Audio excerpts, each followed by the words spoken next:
Hello and welcome to this quarter's live principals conversation for investors, where we're here to find out a little bit more about what's going on in the companies at the moment, what we've been seeing over this part of the year, and also your opportunity to ask us any questions. I'm pleased to be joined today by Logistica Training. We've got Guild Prime Construction. We have the Take Me Taxi Group. We have Samuel Hobson House, and we also have Boulder Sausage joining us over from Colorado. So I'm going to first of all bring Kevin and David and Jim. So welcome to you all. Hope you are all doing really, really well. Yeah, in the UK, not as sunny as some other parts of the world, but we're managing with the beautiful weather that we've got.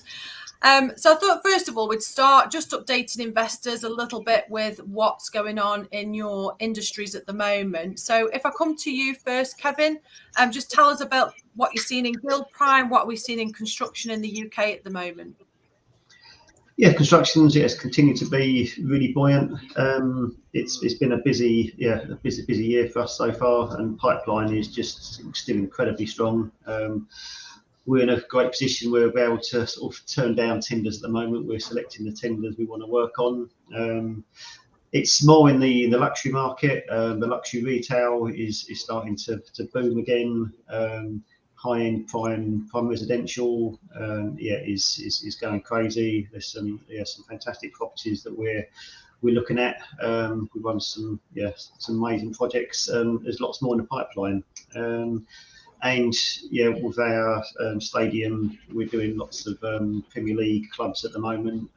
That's something we've been targeting for the last 3 or 4 years, and we're now working for 3 Premier League football clubs. We can't say just yet who we're working for, but it'll come out once the projects are all handed over. We'll be able to say who we've been working for, but it's all top secret at the moment.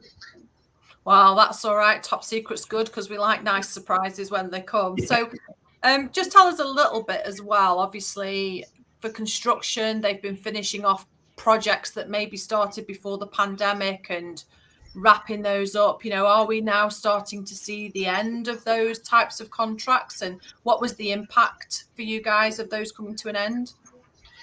Yeah, I mean, long-term projects that we took on sort of pre-COVID, just after the end of the COVID, it was a bit of a buyer's market then, and certainly with price hikes, shortage of labour, it was a very difficult, towards the beginning of last year, it was quite difficult. But those jobs are sort of coming to the end now, so I think they're pretty much eking away out the system now, and new projects are certainly much more profitable going forward. It was a difficult time, but I mean we've all kept ourselves busy during those periods. But making decent margins last year was a lot harder than hopefully this year, next year. Brilliant. So over the next 12 to 18 months, 24 months, we should really start to see some progress in the construction vertical, hopefully getting back towards pre-pandemic times. Yeah, definitely. That's what we're looking at. Yeah. Yeah, fantastic. And what about you, David, in the taxi world? How's it looking for the Take Me Group and your industry? Yeah, well, it's been a long road to recovery after COVID. We initially suffered a recruitment problem. A lot of the drivers have moved to last-minute mile deliveries, working for Amazon and food delivery. But I'm glad to say most of those have come back now, and we're actually above pre-COVID numbers in terms of drivers. The revenue is coming back, and although we've changed our model in the last year to compete with some of the apps such as Uber and Bolt, that's paid off, and I'm actually back into. We've moved from just breaking even to making profit again. So that's good with more school contracts. So yeah, it's looking quite rosy, and of course. I hate to be a doom monger, but we thrive in bad weather, dark nights, snow, rain, because people want a taxi. We also thrive in recessions and cost of living crisis because people give up their extra cars and so on, and tend to use more public transport and taxis. So things are looking prospect. So the the more bad news we get as far as the economy is concerned, the better for us, unfortunately. Well, I guess, though, that's the diversification of the group, isn't it? Different times bring different pros and cons for different businesses, and that's why we diversify and bring different companies in. So, yeah, I completely understand it. But good news that things are looking promising now, and that everything's going forward. Really, sounds really great. And finally, Jim, how's things for your industry and for Boulder Sausage? Well, the food industry continues to be very challenging. Inflation continues to be a problem. It's coming down, but still over the last 2 years, consumers are seeing price increases of 12 to 15% in food, which is very challenging for the consumers. Our customers are the major retailers. They continue to have major issues with labor. We're seeing a lot of shortages of staffing in the stores and in the warehouses. As a result, the continue to have out of stocks in the stores. And of course, if the product's not on the shelf, it can't sell. So our retailers are facing a lot of challenges, and they have since COVID, both from the standpoint of staffing their stores, but also from a leadership standpoint. There's been a lot of turnover in the management, especially at the division level, both in Safeway and in King Soopers. We have brand new managers who haven't been there very long. So it's very challenging, and it continues to be challenging in the food industry at this time. Right. Yeah. And I think as well, I mean, recruitment, skilled labor, I think we've all seen massive change over the last few years. I know in the industry I was in, we've seen a lot of early retirements, for example. We've found a shortage of skilled labor. We've found people wanting to change their hours and change their working arrangements and everything else. So have you seen a similar thing, Jim, in your industry? Yes. A lot of people, during COVID, a lot of people retired. But also just after COVID. So our industry is an essential industry, so we were never shut down as such, but a lot of strain on people. People working a lot of hours, working in the constant fear of catching COVID in the stores because you had consumers in there. And so the staff was very concerned about that. And it's just been very difficult for the stores to be able to recruit. Not only to recruit, but to retain has been the bigger issue. I had one of the general managers tell me that they didn't have a problem recruiting, but they're having a very difficult time retaining. And once again, if you're short-staffed, then people are working more overtime, they're working more days, and so just a lot of strain on the labor force. But also, they're just having a difficult time attracting the people to be able to staff at the levels they need to these days. Yeah, and I'm hearing that a lot from different industries. So yeah, I can completely understand that. So just moving on to the next topic. Obviously, our ESG report was published at the beginning of July. A report, as all of you know, one of the areas of the business I'm massively keen on as driving and ensuring that ESG forms a central part of our sustainability as businesses. And when I use the term sustainability, I don't just mean our green sustainability. I actually mean to be able to compete, operate, and be functional in a future world with a higher climate and a very, very largely chasing social backdrop as well. So I'll go to you first again, Kevin. In terms of building a future-proof business, we're looking at ESG. What kind of things are you seeing, and what kind of things are Guild Prime doing? Yeah, we're doing an awful lot, certainly more on the environmental side. It's something we've been asked for national for a few years. Certainly when it comes to sort of waste segregation, a lot of our clients are now insisting on our environmental policy. I mean, we've got environmental 18001 accreditation, and it's becoming more prevalent now, where a lot of our competitors that have not got the same credentials as we are, they're losing out on projects.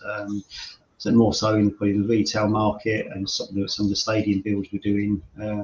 It's become paramount that you have to be leading the way in the sector to be being awarded some of the prime contracts, and that's what we're finding more and more now. So it's great that we're ahead of the curve, and we're pushing this, not just to get on the project, but it's something that we care about as well. We cut down a lot of trees in what we do. We make a lot of joinery, so we make sure that we're planting more trees than we're cutting down. And it's something that I'm sort of passionate about, is that we are planting loads of trees all around the world. There's other aspects that we're doing, but that is one thing that I always sort of keep coming back to. I mean, over the years, I'm sure we moved quite a few trees from the planet. So it's important that we put them back and more. Yeah, so that whole circular economy piece is certainly going to be fundamental for you guys as you move through the next 5 to 10 to 15, 20 years. And it's one of them. We won't be able to do this in 10 years. People have got to start acting now and kind of move with the trend. So are any parts of it really challenging, or are you finding it quite a straightforward process? No, it's quite straightforward. I mean, it's just making sure that it is embedded into the whole company. Make sure that it's something we're doing. Again, I mean, we were one of the first companies, 10 years ago, we was introduced in waste segregation, and we was quite stringent on the companies that we use. I mean, at the time, there was lots of waste management companies out there, but not many of them was actually doing it in a sustainable way. So we've been working with the sustainable companies for many years, and making sure that everything we do, and it is we are quite a wasteful industry. The construction industry does have a lot of waste, but as long as that waste is controlled sensibly, then it's all reused. So we can certainly reduce our impact.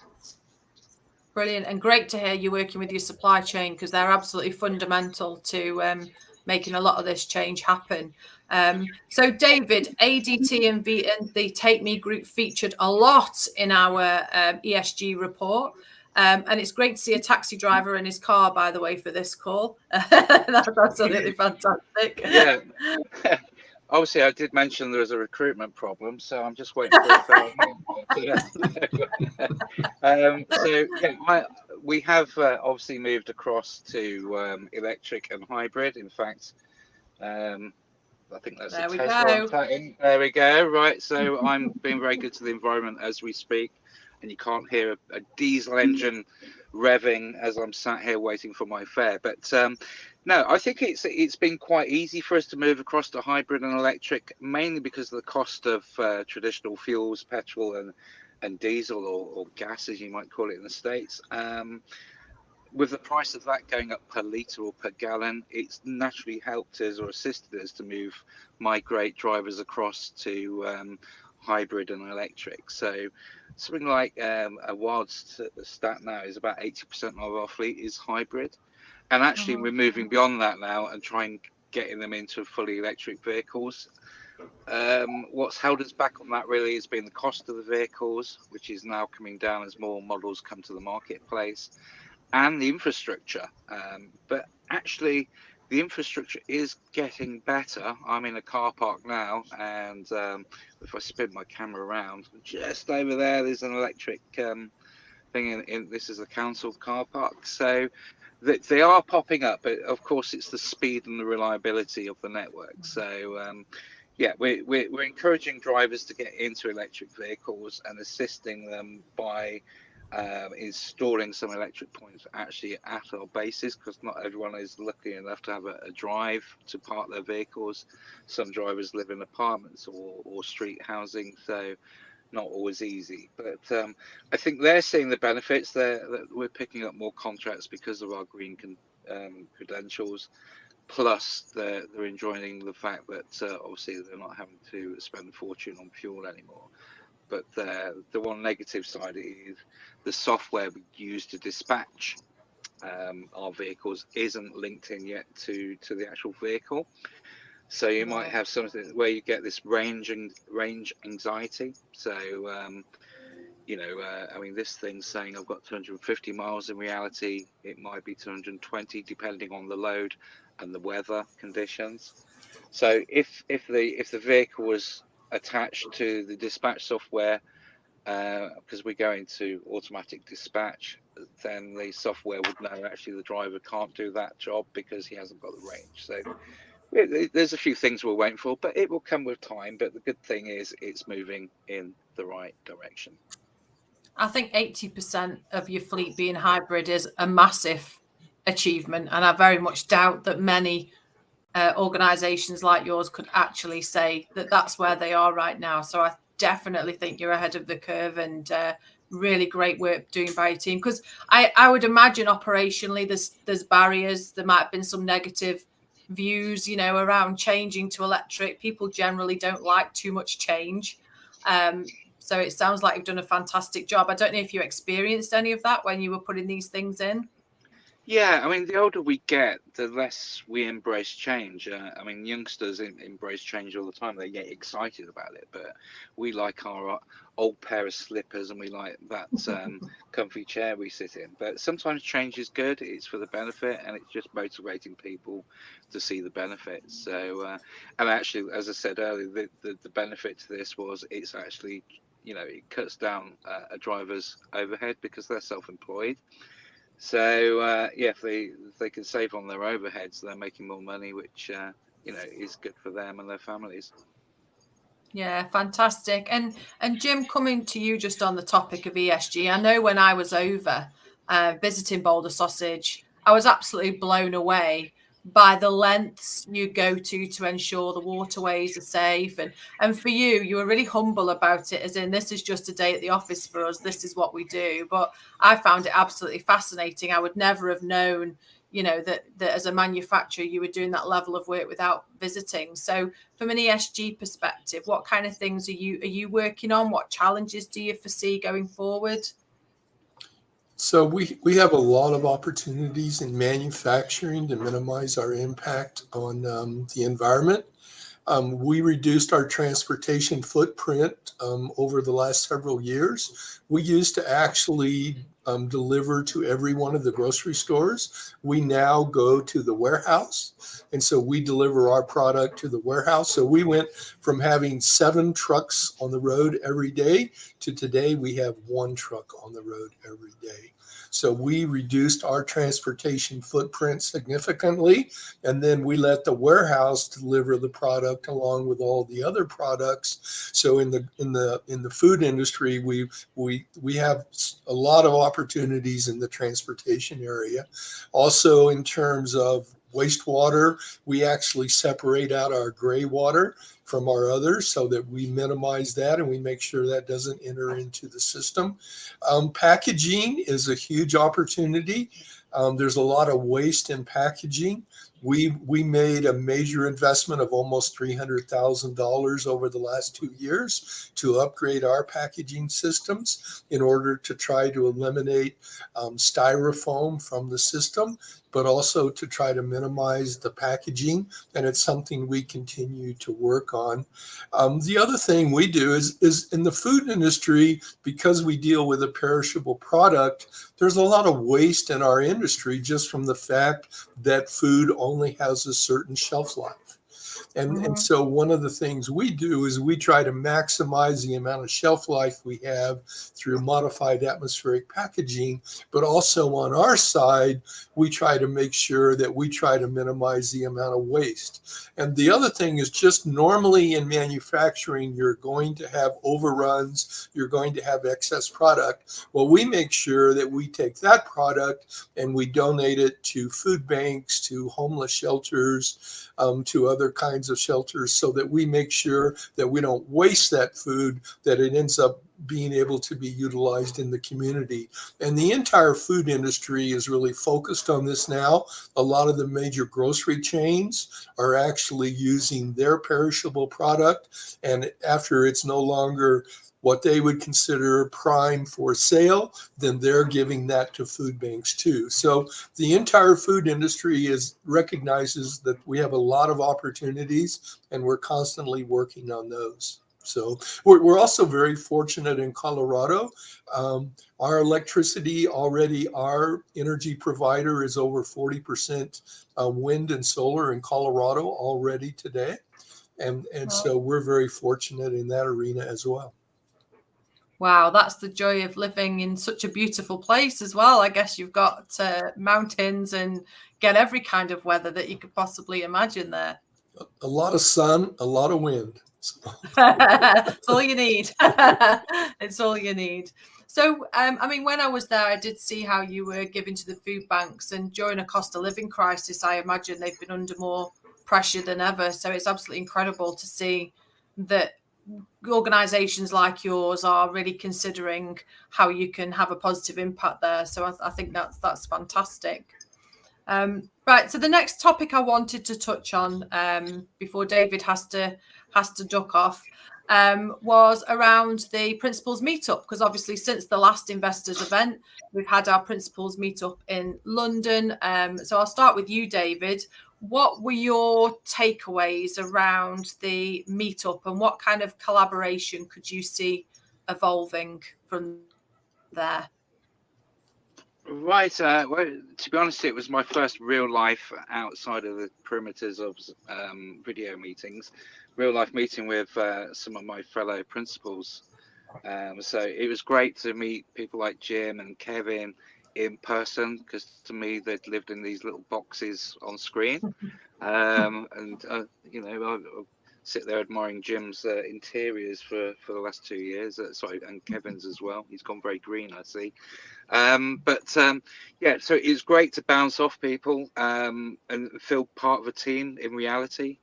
So the takeaway, we discussed marketing and how we can sort of bring the MBH branding into verticals. So that was quite interesting. We did some role playing where we divided into teams, where we looked at M&A and how we'd pitch for businesses within our verticals. So I actually really enjoyed it, and I'm really looking forward to the next one in October.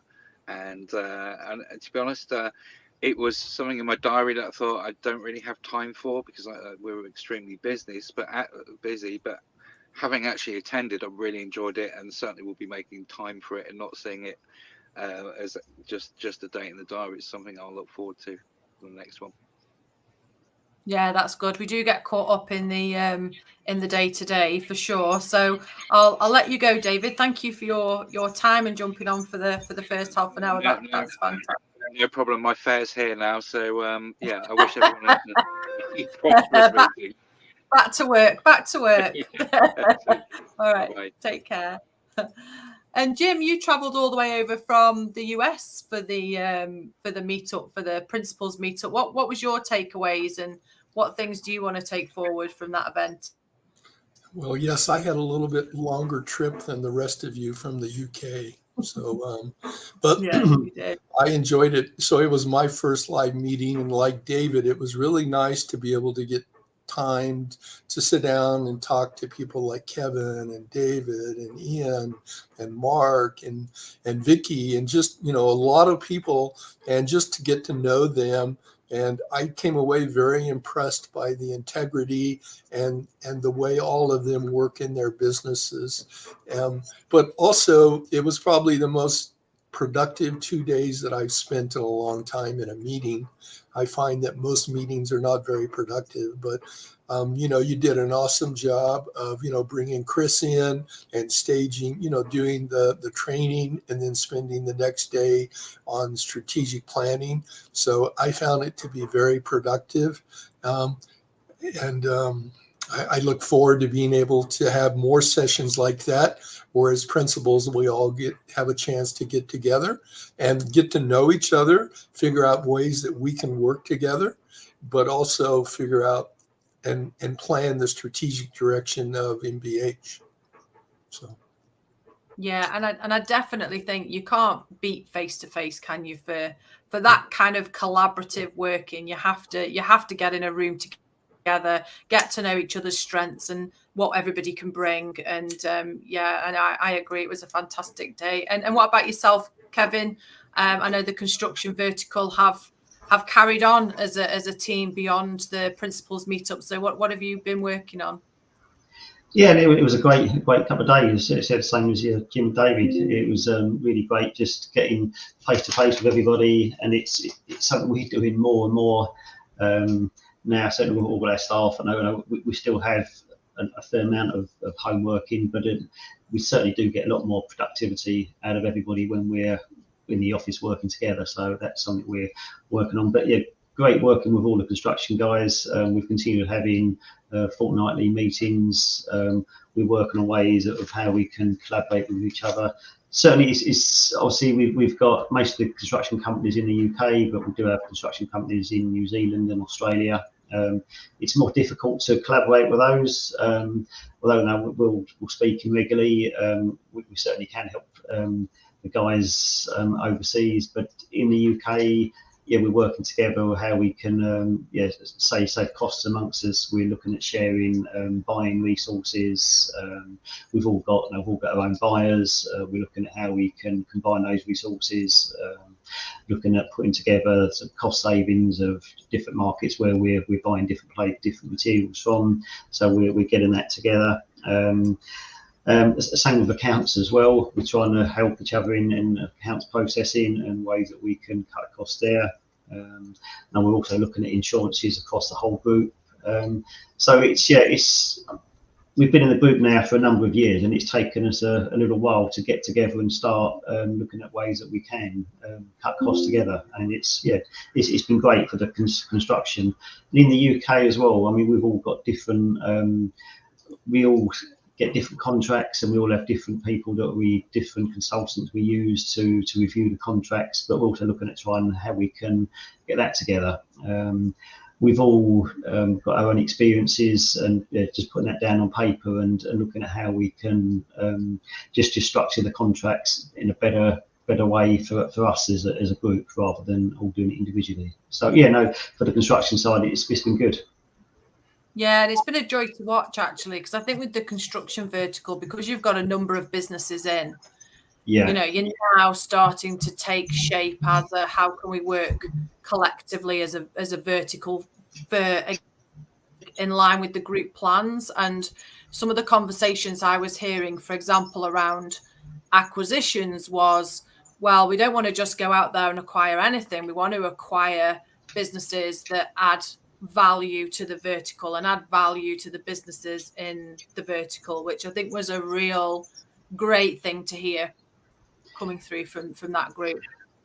Yeah, and that's what we're looking at in the next meeting, which is a couple of weeks' time. We're looking at, we've all got acquisitions that we're looking at, and they're all gonna aid the group. So it's not just a case of buying another construction company. We're looking at more of our supply chain, where we're looking at electrical companies, mechanical companies, flooring companies, scaffolding companies. That's going to help us, joinery companies. It's going to help the whole group, and it's going to help us with their buying.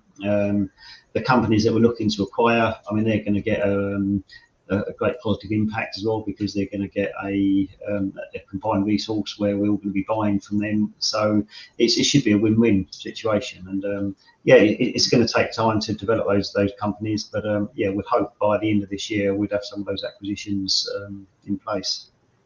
And that's great, because that's one of the learnings, I think, of the last few years, wasn't it? When there was supply chain issues, you've now gone, okay, how do we minimize this going forward? What could we be doing? How could we bring in those partners in? And you've already got relationships with people. So I think your strategy is really coming together. And it's been a joy to watch how this is evolving over time. So thank you to you both. I'm now going to bring on actually all ladies waiting in the waiting room. So I've got Maria from Logistica and Sue from Logistica, Vicky from Samuel Hobson, and Melissa's here to join us as well. So huge welcome to you all. I'm going to run through very, very similar questions to what we've just talked to the industries about, but really, really great to see everyone. So Vicky, I'm going to start with you.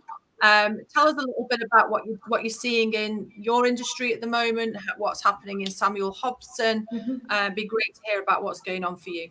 Yeah, so obviously we're completely different circumstances to where we were last year. Obviously, last year we were still very much in the throes of COVID. So that obviously has completely changed now.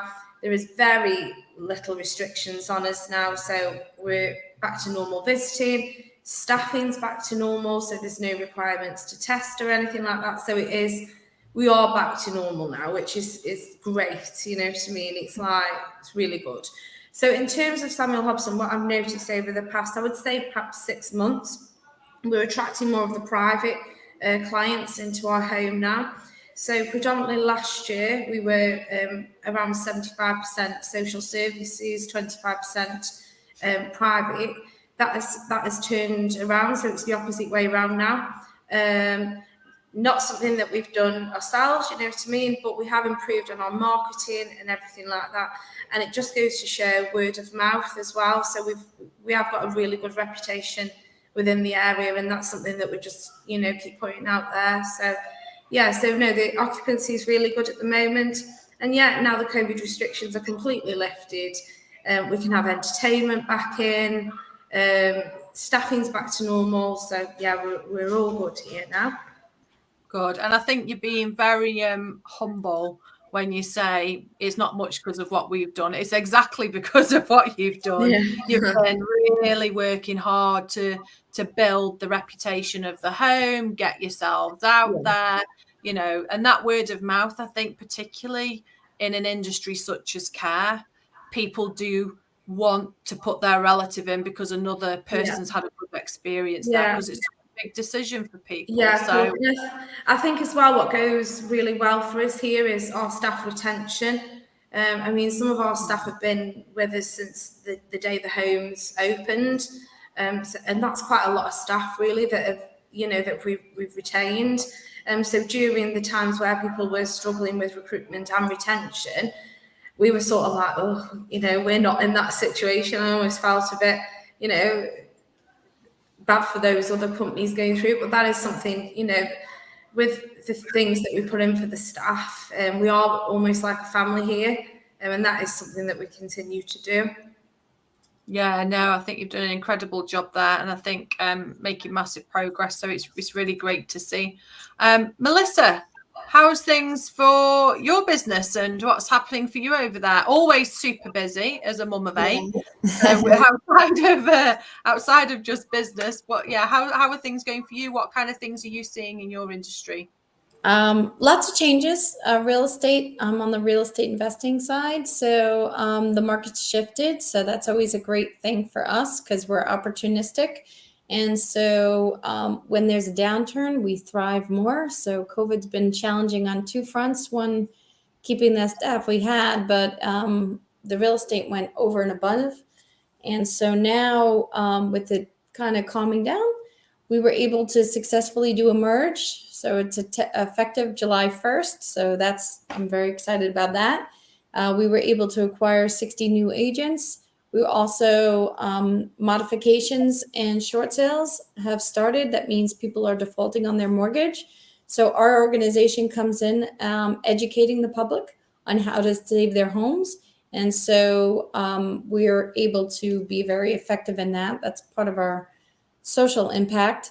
But with it becomes new loans. The banks are scared in the US. I'm sure you guys have heard Silicon Valley Bank and several banks have gone under simply because they did not leverage correctly.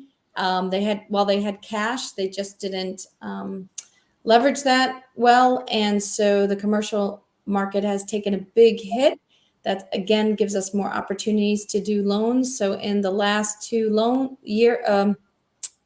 months, we've closed all of the business we did last year. So that was really exciting to start seeing that those loans are coming in progress. And so I'm happy about it. So busy times, Yeah. busy times for you. Yeah. And I suppose a bit similar to David. David was talking about that in their industry, in a downturn, actually there is a bit of an upside to that. But it's great to see that you're educating people on how to save their homes, because I know that was a whole part of your mission behind setting up your business. So we'll talk a little bit about that in a minute. So keep that thought in mind, and I'll come back to you. So Maria, welcome. And how are things in education at the moment in the UK? What are we seeing there? So really busy. So we're just moving into our new contract year in the sector. So our new contract year starts on the 1st of August. So we currently have every year a full set of funding rules, which are about 400 pages to read through and make changes to. Everything's good. So we've been working on that. I've also had an outcome over the last few weeks, which is really promising. So we work in the health and social care sector, and we have been waiting probably for about 7 years for the funding band to be reviewed on the health and social care standards. So previously, the level 2 and the level 3 standard was the same price of £3,000. And for the content that's within the standard, the value was quite low. But we had confirmation, it was probably about 3 weeks ago now, that's moved up to £4,000 now, which was very welcomed. So we have also started venturing into other sectors. So not only do we teach health and social care, we are also teaching management, customer service, business admin, team leading, mentoring, early years and residential childcare. Sales are looking really good. Sales team are doing amazing.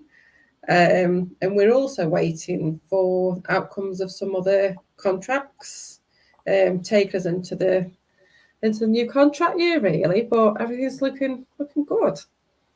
So busy for education. What about you, Sue? What are you seeing from your perspective? I know you look after the operations, a lot of the operational activity within the group. So what are you seeing from your perspective? I think, well, a lot of what Maria's been saying, but also I think from the quality side. So we've had a lot of restrictions that have come in place in a supportive way from the ESFA. So working with the accountability framework, which is a tool really for us to be able to show how we are hitting quality benchmarks, even though across all education providers, it is a struggle to be able to achieve the national achievement rates that they expect us to be able to achieve. So it's just showing how, even though we can't achieve those at the minute because of the impact of COVID, and even though the COVID restrictions have been lifted, we have got historic learners that we're still supporting that were impacted directly from those effects and some of the delays that they had with training. So it's just how we're able to move forward. And, you know, we can already see that we are now starting to make progress and we are building up our achievement rates. We can see that the quality is there, the positive feedback that's coming through from employers. We're doing a lot of work with our learners and making sure we're getting lots of learner feedback to demonstrate the fantastic work that the tutors do when they're supporting the learners. So that's all starting to come together now.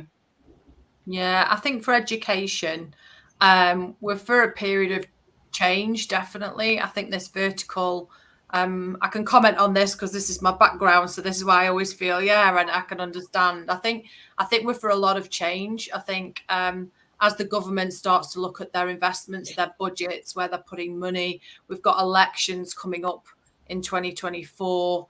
We may even have a new government, who knows, by the end of the outcome of that. So I think education is for some change, and I think it'll need some stability, but I think it is for further change. I don't see that ending anytime soon, and obviously there'll be positives and negatives in whatever that change will look like as we emerge through. But I certainly think some of the core programs are still strong. Programs like the apprenticeship program, you know, they're long duration programs, which I know you guys deliver and Acacia delivers. So it's going to be interesting to see how the sector evolves over the next few years. We know the government's budget is smaller everywhere, you know, so we'll see how that impacts as we move over the next few years.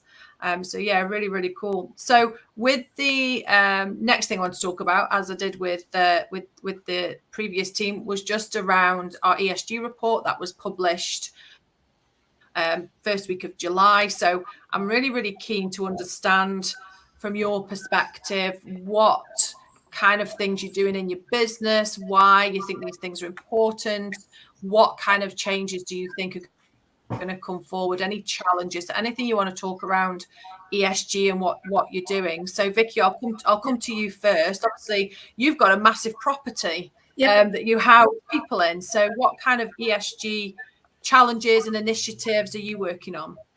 So what we have worked on, so we've worked on all the energy that comes into the home. So we now use renewable electricity, and we also use green gas that comes into the home. Obviously, one of the downsides that does come with that is the costing of it. So we've been hit with like some really, hefty bills because of that, because we are obviously, like you say, we're a massive house. We've got 39 bedrooms in it, as well as bathrooms and everything else. So yeah, that is something that we've worked on. We've also are food recycling as well. So we have zero food waste now. So that gets collected by the local authority, and they recycle all that for us. And we also, last week, we had our water company round, Severn Trent Waters. So they've come round to complete a water audit, just to ensure that we're not wasting any water, to make sure we've got adequate the taps and everything. So there's nothing, just basically so we're not wasting water. I mean, today with the rain, you know what I mean? But yeah, what else are we doing? So just going past all the energy and everything like that, we also are looking at now COVID restrictions are, lifted. Whereas before we weren't allowed to car share with other staff members, that is something that we're doing now. So we have gone back to the car sharing.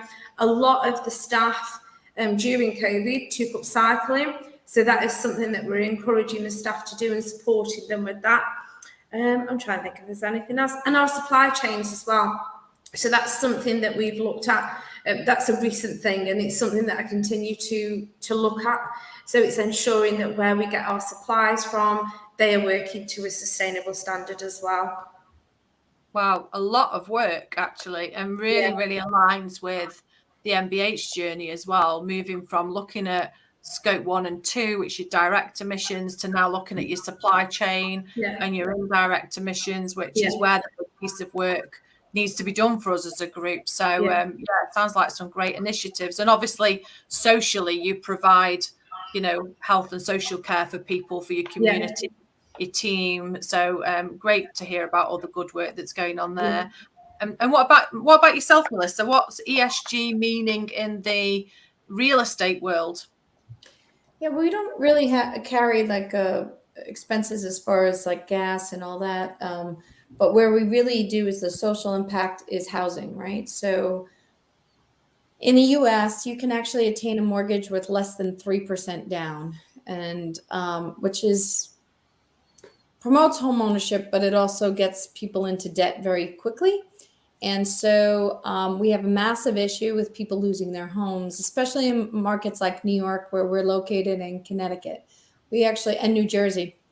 Those are the three largest concentrations of foreclosures in the entire United States. And so we're right in the hub. So we have a non-for-profit organization that helps educate for free how strategies to help them stay in their home. And then should they need to leave their home, a foreclosure on their record means that they would have not the availability to get another home or even rent. So what we do is help mitigate that. So we settle the debt with the lender. We have either an investor or a homeowner buy the house from them. And so the debt is expunged from them and they can actually move on with their life. So what we do is actually affect people's lives. It's family life. So we have trainings, and then we rehabilitate their credit afterwards so that they can own a home again. We've successfully done this with over 1,000 families. We've done short sales. It was paused during COVID because there's still restrictions on certain things that they're just going through the court system. A foreclosure in New York takes about, on a good time, 2 to 4 years. So with COVID back up, I think we're looking at a lot longer time period.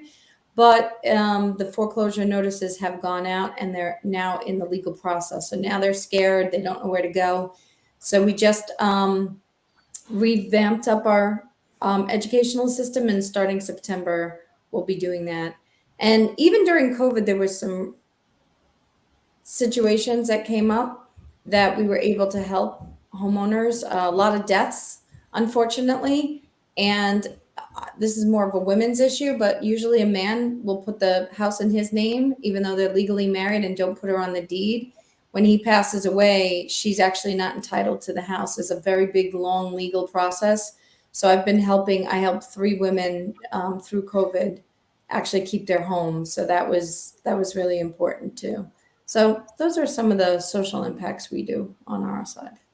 And it's really great to see, because I know you do the full cycle. You do the training for investors so that they've got some financial stability in their futures of how to invest in real estate safely and wisely. And then on the other side, though, the people that are facing foreclosure, you're also supporting them to also be in a financially better position after a foreclosure or any kind of negative on them. And I think that's a really beautiful loop of how you can do that whole piece and do it in an ethical way and still make profit, and people can still win out of all of this. So I think it's a really, really great model. And I know, though, that takes a lot of work to make that all join up. But I do think it's a really fantastic model. So Maria, from an ESG perspective, what are you seeing as a business? What kind of things are you doing as a business? I think a lot, much the same as Vicky, to be quite honest. So we have introduced the renewable energy, whereas previously when we had large staff meetings, we would have 30, 40 people all travelling to one place. We actually carefully plan that out now. So we probably bring that down to a third of what it would be by using car share schemes. One of the other things that we are very focused on also is giving back.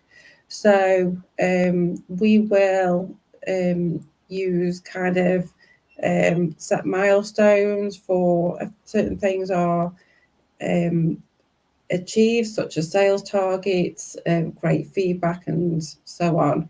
So once that happens, the staff members from that team can choose an impact area that they want to give to. So that could be giving more water,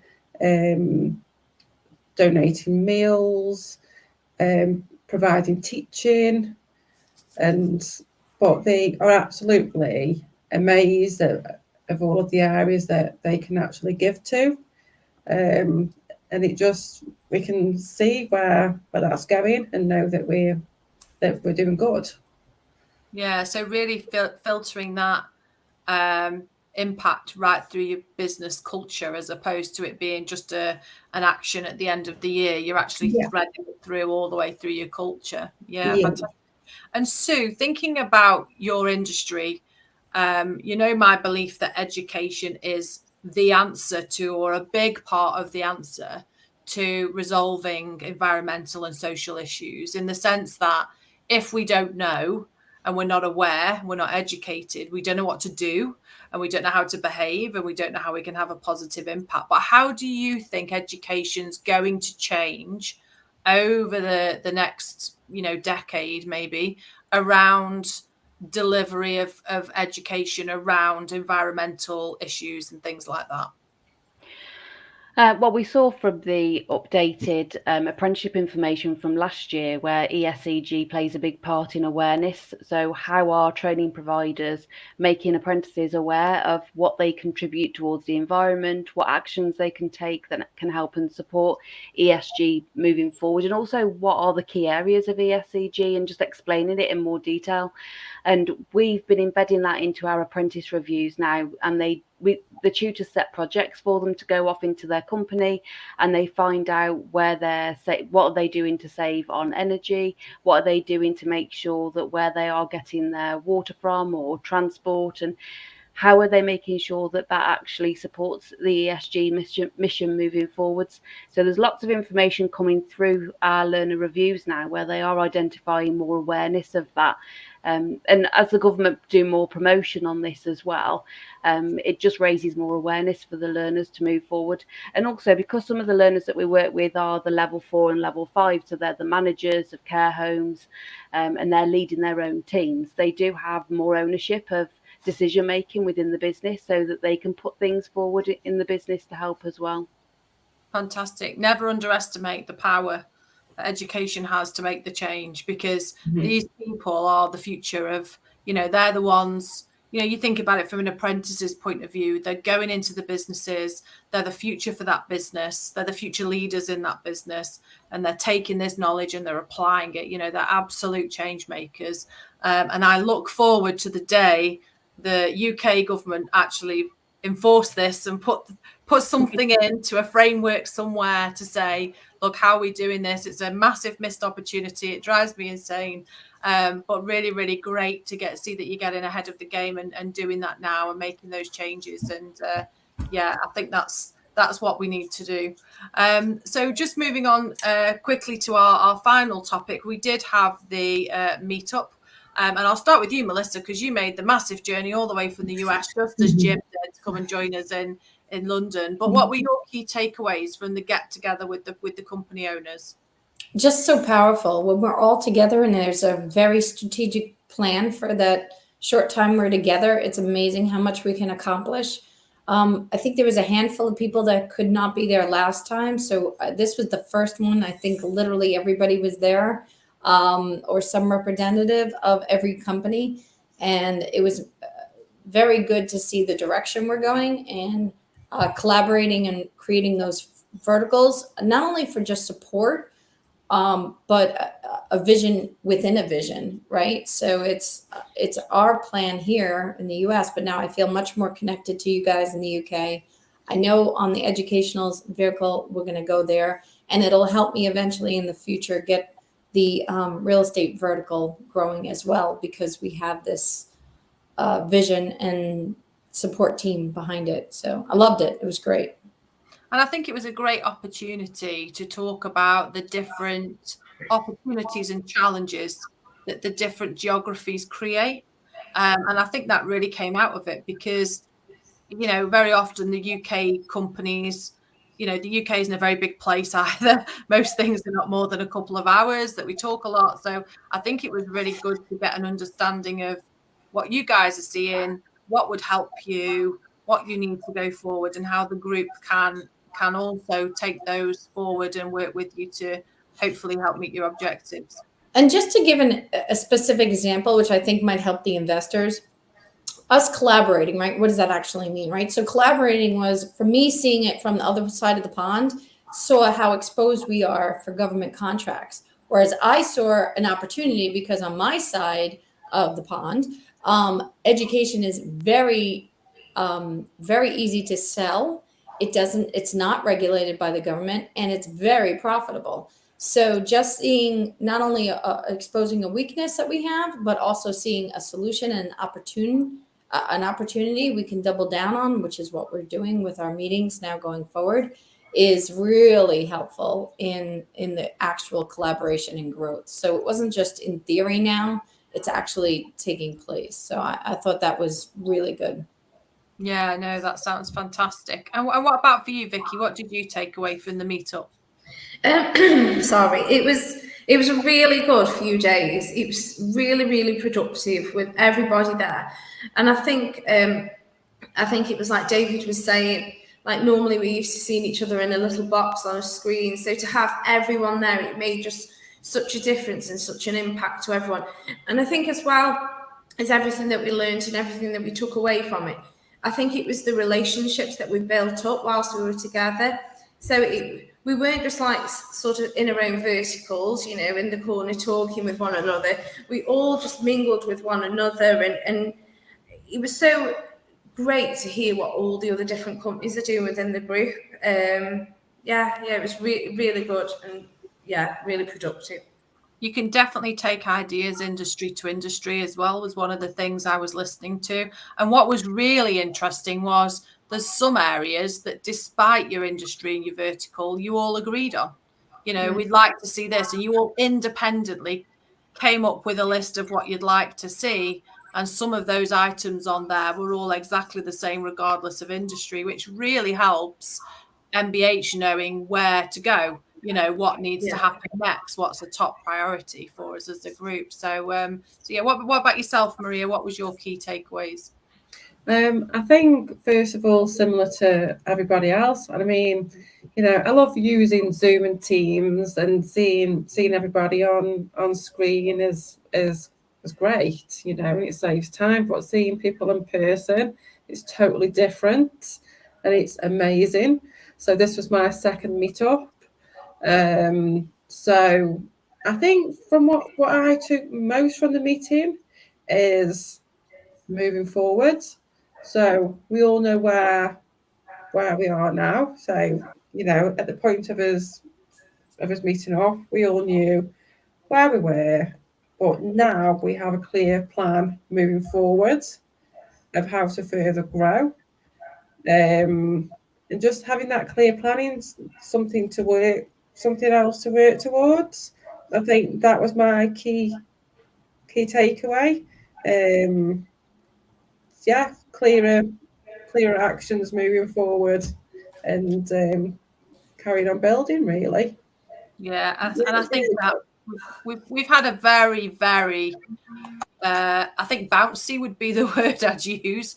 Bouncy few years. I think it was a really nice point to say, look, going forward, we've got to now look forward. We can do a post-mortem of the last few years. We can analyze everything to death. But really what we need to focus now on is going forward and that future plan. And if I'm honest, it's a lot more fun looking forward at the moment. That's where we need to be. That's what we need to be focused on. And I think you all did an absolutely amazing job. Everybody was so excited as well. It was brilliant. Well, hopefully they'll be as excited for the next one, and we can make just progress. So thank you to everybody for joining us today. Really, really grateful for all our principals that joined us. Hope that's given you a little bit of insight. If you do have any questions whatsoever, our email address is on our website, which is mbhcorporation.com. Please feel free to jump on, ask any questions. I'm happy to answer any. And hopefully we'll see you next quarter. Thank you for your time. Find out more today at mbhcorporation.com.